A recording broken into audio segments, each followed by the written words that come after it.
Gani Geci ka deklaruar se një ditë para seancës së parë të Kuvendit të Kosovës është kontaktuar nga deputet televizjes Vetvendosje, përfshirë dhe ish kryetari në Kuvendit Glau Konjufca, për të siguruar votën e deputetës Marigona Geci vajza e tij në mbështetje të formimit të qeverisë Kurti.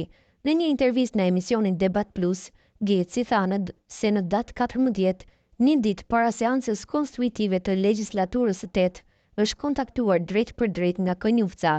Ka pas nga seksera televizjes Vetvendosje, një prej deputetëve televizjes Vetvendosje nga rrethi i Prizrenit dhe ish kryetari i Kuvendit të televizjes Vetvendosje, më datë 14, një ditë para seancës së parë më ka thirrë dhe më ka thënë, çka po kërkon që me na votu qeverinë Albin Kurtit, deklaroi Gjeci. Kjo deklarat ka rihapur debatin për mënyrën e ndërtimit të shumicës parlamentare në fillimin e qeverisë. Marigona Geci, e bia e Gani Geci dhe deputete e zgjedhur nga radhat e LDK-s, ka qenë një ndër emrat për të cilët është përfolur mundësia e bashkëpunimit me Vetvendosjen, megjithatë ajo nuk kishte mbështetur qeverinë Kurti në seancë për votim. Kreu i Aleancës për Ardhmërinë e Kosovës, Ramush Haradinaj, ka sulmuar ashtë për kryeministrin në detyrë Albin Kurti, duke i quajtur atë si një nga fatkeqësitë më të mëdha që i ka ndodhur Kosovës në periudhën e fundit politike. Në një deklaratë për emisionin Politico në kanalin 10, Haradinaj shprehu shqetësime të mëdha për mënyrën si po qeveriset vendi dhe ndikimet që sipas tij po e udhëheqin Albin Kurtin. Unë thellë besoj se Kurti është e keqja e Kosovës, është fatkeqësia e Kosovës, ky njeri është dëmi më i madh që i ka ndodhur vendit tonë, u shpreh Haradinaj. Ai vazhdoi duke akuzuar Kurtin se po ndjek një agjendë të huaj e që sipas tij është në lidhje me interesat e Rusisë dhe Serbisë. E shohën në përpikmëri në zbatim të agjendës ruse dhe serbe në Kosovë. Sa herë që lypet mundem me argumentu, theksoi ai, pa specifikuar në këtë rast ndonjë shembull konkret që do të vërtetonte pretendimet e tij.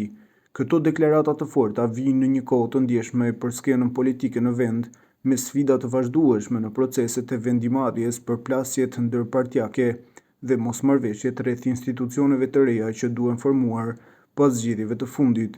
Një ndër çështjet që ka shkaktuar më shumë tension së fundmi është procesi i zgjedhjes së kryetarit të Kuvendit. Propozimi i lëvizjes Vetvendosje për Albulena Haxhiun si kandidate për kryetare Kuvendi është përballur me rezistencë dhe mungesë mbështetje nga subjektet e tjera politike, përfshirë edhe nga AK-ja. Haradinaj konfirmoi që partia që ai udhëheq nuk e ka mbështetur kandidaturën e Haxhiut dhe se votat e tij dhe deputetëve të AK-s kanë qenë qartësisht kundër. Ai tha se rezultati tashmë veçse shihet, duke i bërë thirrje Vetvendosjes që të rishikojë qasjen e saj dhe të kërkojë një kandidat tjetër që mund të ketë mbështetje më të gjerë në kuvend.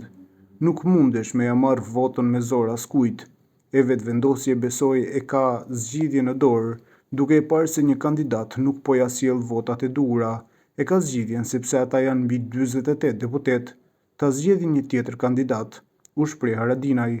Ai gjithashtu kritikoi Vetvendosjen për mungesë fleksibiliteti politik dhe për një qasje që sipas tij është përjashtuese dhe jo bashkëpunuese. Haradinaj shtoi se për të qenë funksionale, demokracia në Kosovë kërkon që të ketë më shumë dialog ndërmjet partive dhe më pak arrogancë në vendimarrje. Ky vend nuk mund të ecë përpara me arrogancë politike dhe me përjashtim të tjerëve.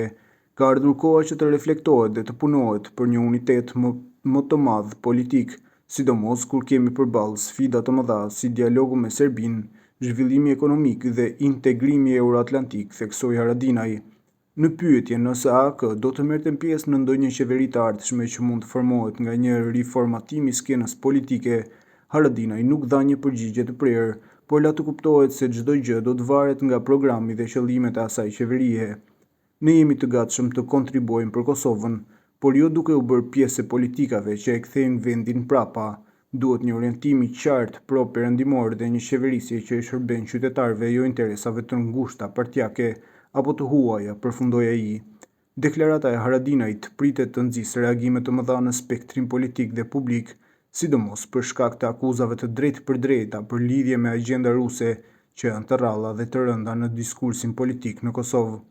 Vetvendosje ende nuk ka reaguar zyrtarisht ndaj këtyre akuzave, por mbetet të shihet në ditët në vijim nëse kjo do të pasohet me përgjigje të ashpra ose me përpjekje për qetësim të situatës.